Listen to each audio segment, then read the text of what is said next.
The finale of Tulsa King Season 2 had some explosive twists in store, and more than a few game-changing developments for Dwight Manfredi, Sylvester Stallone, and his gang. Dwight has been dealing with an almost overwhelming number of problems throughout Tulsa King Season 2.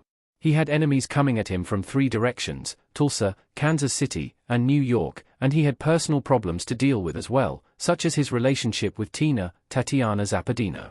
The finale of Tulsa King Season 2 wrapped several of those issues up, but it also left some questions unanswered. Every character in Tulsa King Season 2 had something to do in the season finale, and all of them will surely be impacted by it. From Dwight's newly legitimized businesses to the beef he squashed with Cal Thresher, Neil McDonough, and Bill Bevilacqua, Frank Grillo, many Tulsa King characters have a bright future ahead of them. Some, however, don't have any future at all, as Tulsa King Season 2, Episode 10 had one very surprising death: Chicky and Vanizzi. That wasn't even the biggest twist of the episode, however, and all of them need some explaining. Dwight let Cal Thresher live at the end of Tulsa King Season 2. Dwight couldn't kill Cal, but he also didn't want to. Cal Thresher has been one of Dwight's main enemies throughout Tulsa King Season 2, but he didn't meet his end in the season finale. Instead of killing him, Dwight simply took control of Cal's massive wheat farm and let him live. That was a particularly surprising choice, given how much damage Cal has caused, from trying to rig Dwight's trial to outright attacking the wind farm. Dwight didn't seem like he was going to let Cal get away with everything he did, but the general had a few reasons to let Cal live. The biggest reason Dwight let Cal live was simply because he couldn't safely kill him. Cal is a prominent businessman and millionaire in Oklahoma, and if he were to disappear, people would notice and investigate. Dwight likely let him go to avoid having the FBI or another police agency breathing down his neck. On top of that, however, Dwight told Tyson that he didn't want to leave a trail of bodies in his wake anymore. Cal seems to be proof that Dwight is turning a new, more peaceful leaf. Why Bill Bevilacqua killed Chicky in the Tulsa King Season 2 finale. Bill saw Dwight as a much better partner than Chicky. Chicky's gradual decline over the course of Tulsa King finally came to its endpoint, but his death came as a bit of a surprise. Chicky had been sent to Tulsa by Vince to either convince Dwight to rejoin the Vanizzi crime family, or kill him. After Dwight shot down his offer, Chicky approached Bill Bevilacqua and tried to get him to kill Dwight, but Bill killed Chicky instead.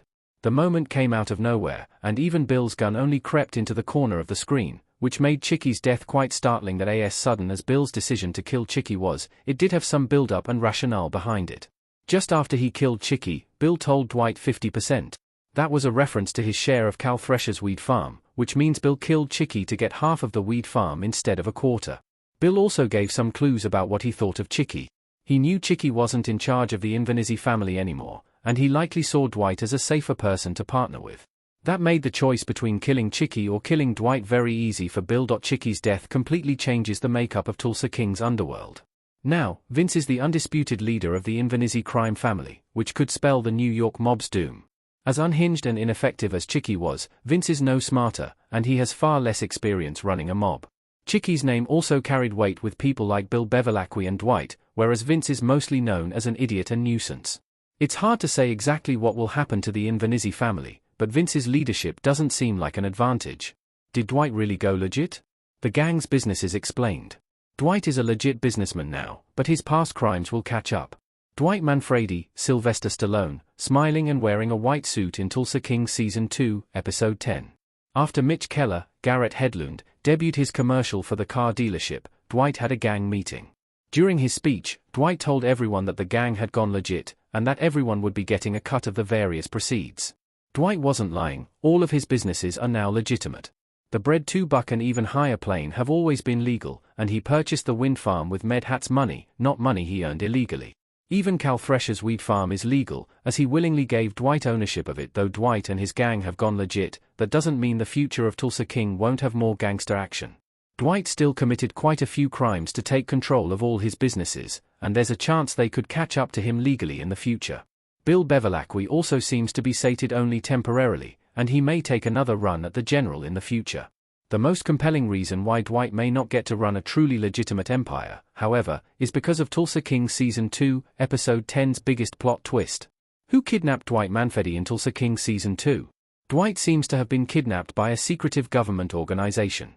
Dwight Manfredi, Sylvester Stallone, looking dazed by a bright light at the end of Tulsa King Season 2, Episode 10.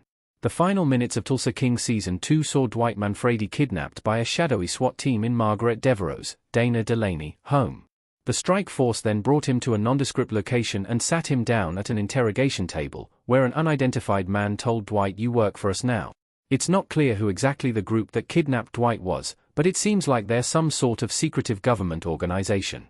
There were some clues in Tulsa King Season 2, Episode 10 that suggested the US government wanted Dwight's skills for something sinister. The FBI agent assigned to Dwight's case said he had to give headquarters in DC all the information they had on the general just a few days before Dwight was kidnapped. That hints that the group was connected to the US government in some way, but their work appears to be completely off the books. All of their operatives weren't wearing uniforms or any type of identification whatsoever, and wherever they took Dwight didn't look like a prison or jail. It seems Dwight Manfredi is about to be used by a less than legal government agency, though there's no telling to what end. What the end of Tulsa King Season 2 really means. The past always catches up, but it's still worth trying to be a better person. Tulsa King has been telling a fairly consistent message since it began, and the ending of Season 2 only made that message stronger. Ever since he got out of prison, Dwight has been trying and struggling to atone for his past mistakes. He made a lot of progress in Tulsa King Season 2, such as how he made amends with Tina and how he let Joanne live with him, but he also experienced a lot of setbacks, such as Tina returning to New York. The ending of Tulsa King Season 2 proves that Dwight can try to fix his mistakes, but he can't outrun the past.